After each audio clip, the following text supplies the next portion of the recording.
तो hello students, welcome back to our YouTube channel Edu by M S Ali.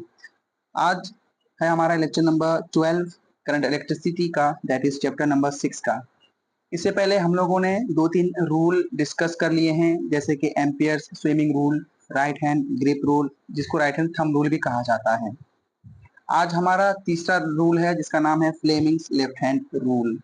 Fleming का बाएं हाथ का कुलिया, ठीक है, बाएं हाथ का उसूल, कुलिया नहीं, एग्जैक्टली ये क्या है, उसूल है, रूल है। लॉ अलग होता है, रूल अलग होता है, ठीक है।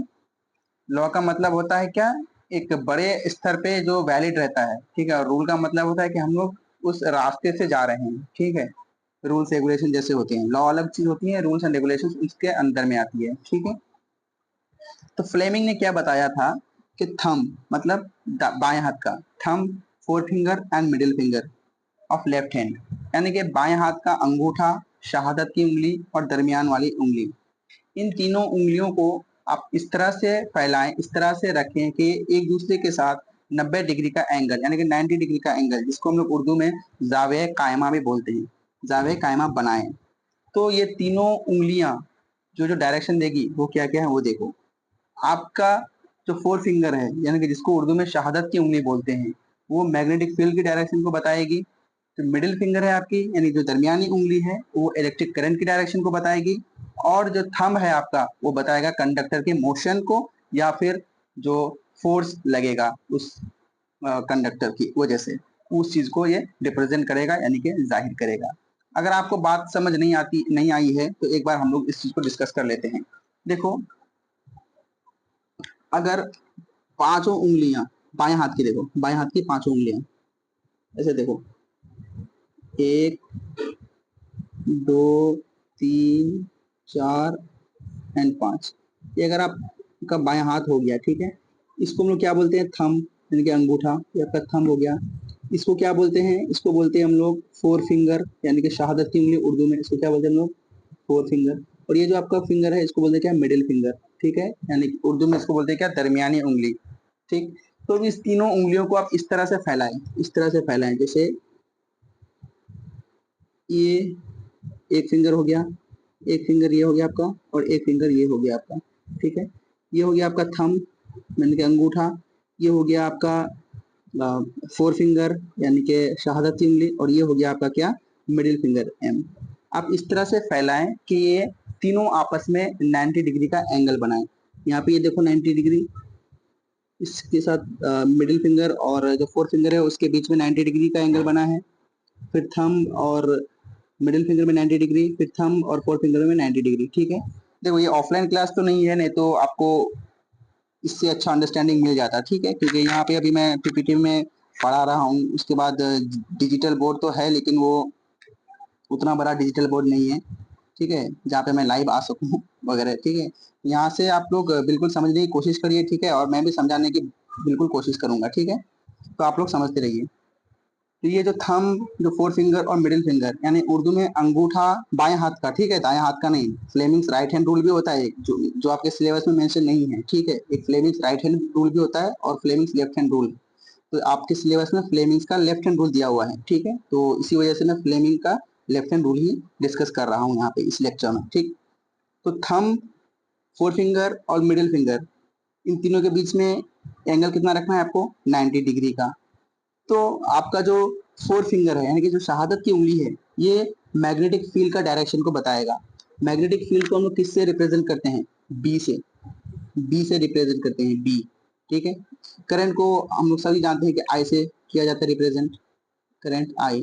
तो आपका जो थंब है ना, ये जो थंब है अंगूठा, ये किसकी डायरेक्शन को बताएगा, मोशन ऑफ कंडक्टर, यानी कि वी मान लो इसको, ठीक है, इसको वी या एफ मान लो।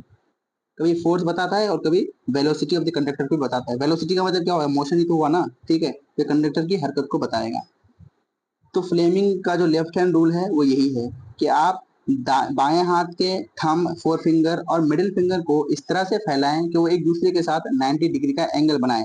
तो फोर फिंगर यानी जो शहादत की उंगली है वो मैग्नेटिक फील्ड की डायरेक्शन को बताएगा, मकनातीसी हल्का की सिमत को बताएगा। मिडिल फिंगर जो आपकी दरमियानी उंगली है वो इलेक्ट्रिक करंट की डायरेक्शन को बताएगा। और जो थंब है वो आपके कंडक्टर की हरकत को जाहिर करेगा, ठीक है। यहाँ तक आपको कोई दिक्कत नहीं होनी चाहिए, ठीक।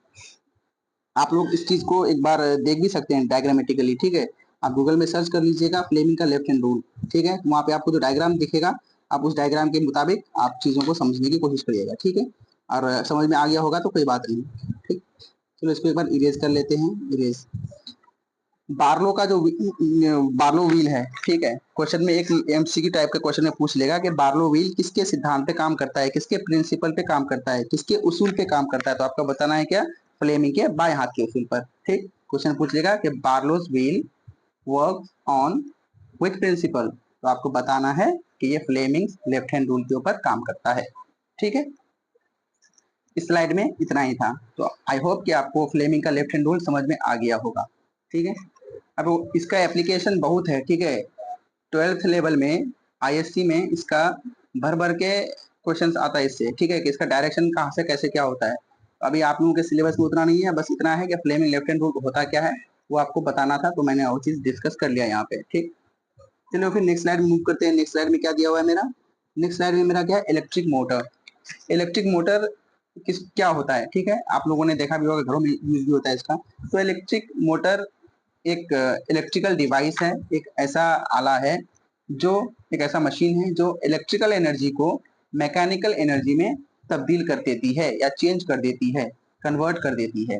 इलेक्ट्रिक मोटर इलेक्ट्रिकल एनर्जी को मैकेनिकल एनर्जी में चेंज कर देती है, इतना याद रखना है, ठीक है। क्वेश्चन पूछता है कि इलेक्ट्रिक मोटर में क्या होता है, तो आपको ये बताना है कि इलेक्ट्रिक मोटर में इलेक्ट्रिकल एनर्जी मैकेनिकल एनर्जी में बदल जाती है। और ऑन दी अदर हैंड अगर इलेक्ट्रिकल जनरेटर पूछ लेगा, तो जनरेटर से आप लोग ऐसे याद रखें कि जनरेटर कब ऑन करते हैं, जब हमें इलेक्ट्रिसिटी की जरूरत पड़ती है, ठीक है। तो इलेक्ट्रिसिटी की जरूरत का परिणाम ये क्या हुआ, mechanical to electrical. Electric generator में उल्टा होता है इसका, मैकेनिकल एनर्जी को इलेक्ट्रिकल एनर्जी में चेंज किया जाता है। लेकिन इलेक्ट्रिक मोटर में क्या होता है, इलेक्ट्रिकल एनर्जी को मैकेनिकल एनर्जी में चेंज किया जाता है, तब्दील किया जाता है। Okay, I hope you got it. Okay, चलो अब ये भी किसके प्रिंसिपल पे काम करता है, किसके रूल पे काम करता है, तो आपको बताना है कि ये फ्लेमिंग्स लेफ्ट हैंड रूल के प्रिंसिपल पर काम करता है, उसके उसूल पे काम करता है। इसका इस्तेमाल कहाँ पे हो गया, जैसे कि देखो यूज इसका इस्तेमाल इलेक्ट्रिक पंप हो गया, इलेक्ट्रिक फैन हो गया, मतलब बरकी पंखा या बरकी पंप, उर्दू में इलेक्ट्रिक को क्या बोलते हैं, बरकी बोलते हैं, ठीक है। तो हर चीज को उर्दू में लिखना ये पॉसिबल तो है, लेकिन वो टाइम टेकिंग भी रहेगा, ठीक है। तो जो चीज जैसा है आप लोग उस चीज को वैसा ही पढ़िए, ठीक है। एक बहुत ही मजेदार कॉन्सेप्ट है भी क्या, इलेक्ट्रोमैग्नेटिक इंडक्शन। इस चीज को समझने से पहले इसमें जो टर्म्स हैं इलेक्ट्रोमैग्नेटिक एंड इंडक्शन, इसको एक बार समझ लेते हैं, ठीक है। इंडक्शन का मतलब क्या होता है, इंडक्शन का मतलब होता है कि किसी चीज की वजह से, किसी कारण की वजह से वो चीज पैदा हो जाना, उसको क्या बोलते हैं हम लोग, इंडक्शन, ठीक। और मैग्नेटिक का मतलब क्या होता है, जिसमें अट्रैक्ट या रिपेल करने की सलाहियत हो, ठीक। और इलेक्ट्रो का मतलब क्या होता है, यहाँ पे इलेक्ट्रिक करंट, ठीक है। तो इलेक्ट्रोमैग्नेटिक इंडक्शन, यहाँ से ये टर्म्स आपको समझ में आ गया होगा। तो चलिए अब इसके डेफिनेशन को पढ़ते हैं। इलेक्ट्रोमैग्नेटिक इंडक्शन एक ऐसा फेनोमेना होता है, ऐसा मजहर होता है, उर्दू में फेनोमेना को मजहर बोलते हैं, ठीक है, जिसमें मैग्नेटिक फील्ड, ठीक है, मैग्नेटिक फील्ड और कंडक्टर के रिलेटिव मोशन की वजह से इलेक्ट्रिसिटी पैदा होती है, इलेक्ट्रिक करंट पैदा होती है, ठीक है। उस फेनोमेना को क्या बोलते हैं हम लोग, इलेक्ट्रोमैग्नेटिक इंडक्शन। समझ में नहीं आया होगा, यहाँ पे देख लो मैं क्या कहने की कोशिश कर रहा हूँ। सपोज ये आपका एक मैग्नेट हुआ, ठीक। मैग्नेट में क्या होता है आपका, नॉर्थ पोल और साउथ पोल, ठीक है। ये मैग्नेट हुआ, तो इस मैग्नेट के चारों तरफ तो मैग्नेटिक फील्ड लाइंस भी होंगी ना, मैग्नेटिक फील्ड लाइंस भी होंगी ना, ठीक। और यहाँ पे मेरा एक कंडक्टर हुआ, एक कंडक्टर हुआ। तो जब इस मैग्नेट को, जब इस मैग्नेट को हम लोग इधर मूव करते हैं, ठीक है, तो इसमें क्या होता है, इस कंडक्टर में, इस कंडक्टर में इलेक्ट्रिसिटी पैदा हो जाती है। अब बोलेंगे सर यहाँ पे तो कोई बैटरी वगैरह का यूज नहीं है, जब बैटरी का इस्तेमाल नहीं है तो फिर यहाँ पे इलेक्ट्रिक करंट कैसे पैदा हो रहा है। हाँ, वही बात मैंने यहाँ पे बताया था अभी कि इंडक्शन का मतलब ही ऐसा होता है कि किसी चीज की कारण, किसी चीज के कारण वो चीज का पैदा हो जाना। अब यहाँ पे देखो डायरेक्टली हम लोगों ने यहाँ पे कोई वोल्टेज सप्लाई नहीं किया है, कोई बैटरी कनेक्ट नहीं किया है, लेकिन तब भी यहाँ पे क्या होता है, इलेक्ट्रिक करंट पैदा हो रही है।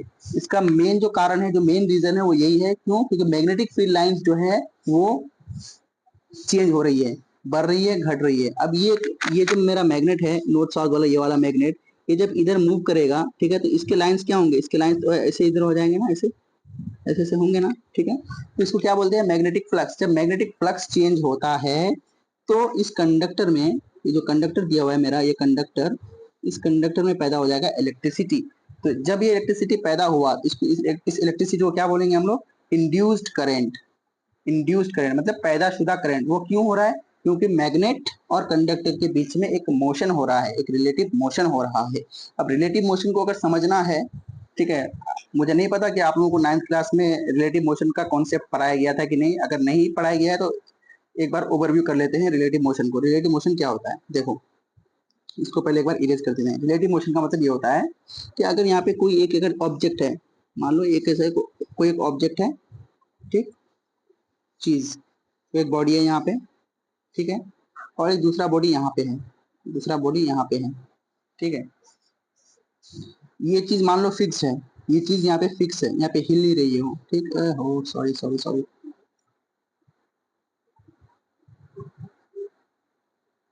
कहाँ गया कहाँ गया कहाँ गया, वेट वेट वेट वेट, कहाँ पे थे हम लोग, यहाँ पे थे ना। चलो, एक बॉडी यहाँ पे है आपका और एक बॉडी यहाँ पे आ रहा है, ठीक है। ये क्या कर रहा है, ये इसकी तरफ आ रहा है, ये यहाँ से हिल नहीं रहा है, ये इसकी तरफ आ रहा है, ठीक है। तो हम क्या बोलेंगे कि जब ये इससे गुजरेगा, अभी इस टाइम पे इसको क्या लगेगा कि ये जो बॉडी है ये इसकी तरफ आ रहा है, ठीक है। और जब ये बॉडी से दूर चला जाएगा तो इसको क्या लगेगा कि ये बॉडी हमसे दूर जा रही है, ठीक। ये किसके नजरिए से देख रहे हैं हम लोग, इस आदमी के नजरिए से देख रहे हैं जो क्या है, फिक्स है, जो अपना पोजीशन नहीं बदल रहा है, ठीक है। ये इसका नजरिया था। अब इसके नजरिए को देखते हैं, जो मूव कर रहा था, इसका नजरिया। अब ये इसको भी क्या लगेगा, जब ये इधर मूव कर रहा था तो इसको भी क्या लगेगा कि ये आदमी मेरे नजदीक आ रहा है। ऐसे समझ लो कि आप बाइक चला रहे हैं, ठीक है, एक आदमी आपसे 200-300 मीटर दूर खड़ा हुआ है, ठीक है। तो जब आप बाइक को चला रहे हैं, उसकी तरफ जा रहे हैं, तो आपको भी क्या लगेगा कि वो आदमी मेरे नजदीक आ रहा है। फिर आप जब उस आदमी से दूर चले जाएंगे तो आपको भी क्या लगेगा कि वो आदमी हमसे दूर होता जा रहा है, हालांकि वो क्या है, वो वहीं पे खड़ा हुआ है। अगर आपको समझ में नहीं आ रहा है तो एक बार माइंड में कैलकुलेट ऐसे देखिए, समझिए चीज को, ठीक है। कि आप बाइक चला रहे हैं, अभी कोई आदमी आपसे 10 मीटर या 20 मीटर आगे खड़ा हुआ है। जब आप बाइक चला रहे हैं, उसके नजदीक जा रहे हैं, तो आपको क्या लगेगा कि वो आदमी जो खड़ा हुआ है वो आपके नजदीक आ रहा है। और जब आप उस आदमी को क्रॉस कर लीजिएगा तो आपको लगेगा क्या कि अब वो आदमी हमसे दूर जा रहा है। हालांकि वो क्या, वो आदमी चल रहा था क्या, नहीं, वो आदमी फिक्स था, वो उसका पोजीशन फिक्स था, ठीक है। तो ये आपका नजरिया हो गया। उसका भी नजरिया में क्या है कि आप उसके नजदीक आ रहे हैं जब आप उससे 10 मीटर पीछे थे, ठीक। और जब आप उसको क्रॉस कर चुके थे तो उसको भी क्या लग रहा था कि अब ये आदमी हमसे दूर जा रहा है। इसको क्या बोलते हैं हम लोग, रिलेटिव कॉन्सेप्ट, रिलेटिव मोशन का कॉन्सेप्ट, ठीक है। अब इसको, ये कॉन्सेप्ट था, अब इसको याद रखने के लिए ऐसे समझ लीजिए कि कोई भी आदमी चाहे एक ही डायरेक्शन में मूव कर रहा हो, मान लो ए था एक आदमी और एक बी है, ये दोनों अगर मूव कर रहा है, ये भी इधर जा रहा है, ये भी इधर जा रहा है, तो हम लोग क्या बोलेंगे कि दोनों का डायरेक्शन मूवमेंट का एक ही है। ये दोनों भी आपस में रिलेटिव मोशन में है, ठीक है। तो यहाँ पे जो रिलेटिव मोशन का वो जो फॉर्मूला बनता है वो तो क्या होता है, ए माइनस बी सेम डायरेक्शन में, ठीक है। और अगर एक आदमी इधर जा रहा है और बी मान लो इधर जा रहा है, तो दोनों का डायरेक्शन अपोजिट है। यहाँ पे भी रिलेटिव मोशन हो रहा है, क्यों, क्योंकि यहाँ पे दोनों ही मूवमेंट कर रहा है, ठीक है। तो यहाँ पे जो फॉर्मूला बन के आता है वो क्या होता है, ए प्लस बी, ठीक है। ये शायद आपका 9th क्लास में था, अगर आपने नहीं पढ़ा है तो यहाँ पे थोड़ा बहुत समझ लीजिए, ठीक है। अभी मैं, मेरा रिलेटिव मोशन का जो है वो चैप्टर नहीं है ये, ठीक है, लेकिन तब भी यहाँ पे जरूरत पड़ गई है रिलेटिव मोशन की, इसी वजह से मैं इस चीज को यहाँ पे डिस्कस कर रहा हूँ, ठीक है। तो आप लोग भी मन की आंख को खोल के समझिए, ठीक है। तो यहाँ तक ये था रिलेटिव मोशन का कॉन्सेप्ट, ठीक। कोई आदमी अगर मूव कर रहा है या फिर कोई आदमी अगर फिक्स है तो दोनों में रिलेटिव मोशन होगा। अगर दोनों ही अगर अपनी जगह ना बदले तो कोई रिलेटिव मोशन नहीं होगा। मतलब फ्रेम ऑफ रेफरेंस अगर सेम ही रहा, ठीक है, तो कोई रिलेटिव मोशन नहीं। और फ्रेम ऑफ रेफरेंस अगर चेंज हो रहा है, चाहे किसी के पॉइंट ऑफ व्यू से हो, किसी के नजरिए से भी हो, तो उसको क्या बोलेंगे, रिलेटिव मोशन, ठीक। इसको इरेज कर देते हैं।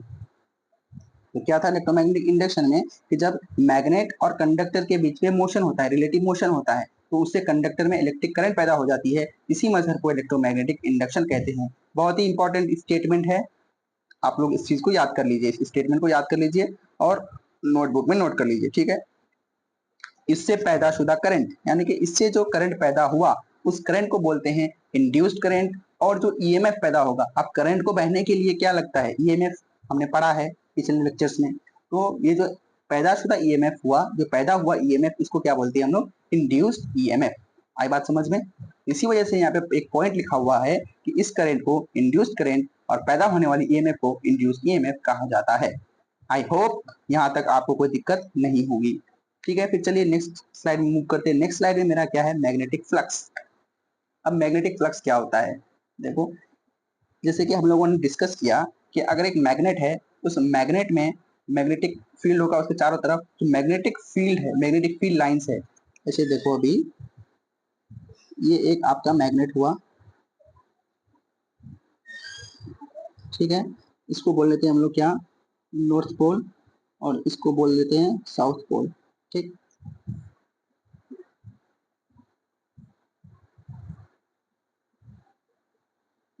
मिनट, ये हो गया आपका नॉर्थ पोल, ये हो गया आपका साउथ पोल।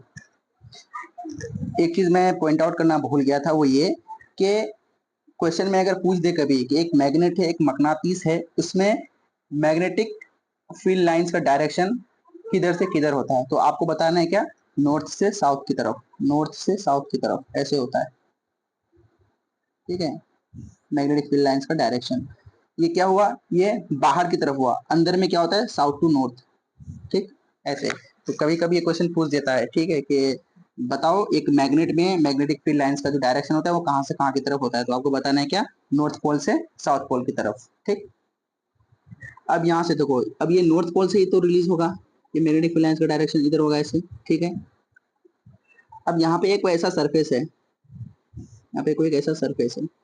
अब ये जो मैग्नेटिक फील्ड लाइंस हैं, जितने भी मैग्नेटिक फील्ड लाइंस इस सरफेस के परपेंडिकुलर पड़ेगी, वही हमारा मैग्नेटिक फ्लक्स कहलाएगा।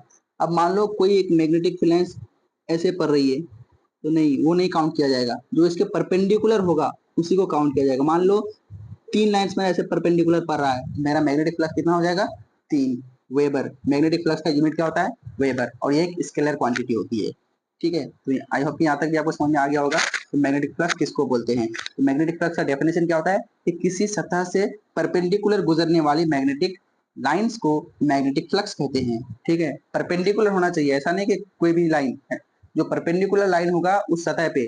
अब मान लीजिए अगर सतह है, इस सतह का जो परपेंडिकुलर होगा, ये सब ये हो जाएगा मेरा क्या, मैग्नेटिक फ्लक्स। अब जो नेक्स्ट लेक्चर में है वो है क्या, आपका लॉज ऑफ इलेक्ट्रोमैग्नेटिक इंडक्शन, जहाँ पे हम लोग इस मैग्नेटिक फ्लक्स को और भी अच्छे से समझेंगे, ठीक है। कि मैग्नेटिक फ्लक्स के चेंज होने से आपका ईएमएफ प्रोड्यूस होता है, उस ईएमएफ के प्रोड्यूसन की वजह से, प्रोडक्शन की वजह से आपका क्या होता है, इलेक्ट्रिक करंट प्रोड्यूस होती है, ठीक है। तो वो सब चीजें हम लोग डिस्कस करेंगे आने वाले लेक्चर में, ठीक है। नेक्स्ट स्लाइड में कुछ नहीं है, बस वही चीज मैंने यहाँ पे मेंशन किया है कि नेक्स्ट लेक्चर जो है वो बहुत ही इंटरेस्टिंग भी है और कंफ्यूजिंग वन भी है, ठीक है। इसमें बहुत सारे कंफ्यूज भी होते हैं, ठीक है।